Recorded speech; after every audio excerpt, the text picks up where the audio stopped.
লাখো মানুষের জানাজার মধ্যে দিয়ে শেষ বিদায় হলো ছোট্ট শিশু সেই বোনটি আছিয়া দেখে যেতে পারলো না, তার দর্শকের শাস্তি বিচারটি দেখে যেতে পারলো না।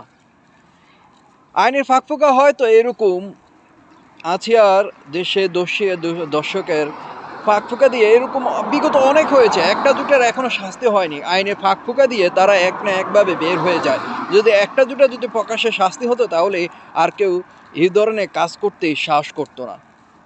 গোটা বাংলাদেশকে কাঁদিয়ে শেষ নিঃশ্বাস ত্যাগ করেছেন আসিয়া।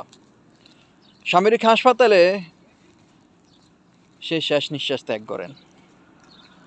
গোটা একটা জাতিকে সেই কাঁদিয়ে গিয়েছে, দেখিয়ে দিয়েছে যে হয়তো আমার সাথে এ ধরনের কাজ হয়েছে, আমি বিচার পাইনি, ভবিষ্যতে আরও হবে, বিগত এরকম হয়েছে। চোখে আঙ্গুল দিয়ে আমাদেরকে দেখিয়ে দিয়েছে যে আমরা দোষিতা, কিন্তু আমরা বিচার পাই না।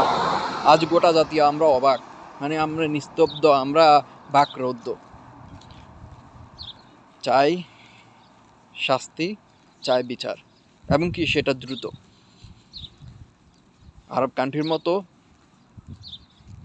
যে দোষীরা শেষ নিঃশ্বাস ত্যাগ করার আগে দর্শক সেই তাকে শেষ প্রকাশ্যে, এরকম হওয়া উচিত। আল্লাহ তাআলা বোনকে জান্নাতুল ফেরদৌস নসিব করুক।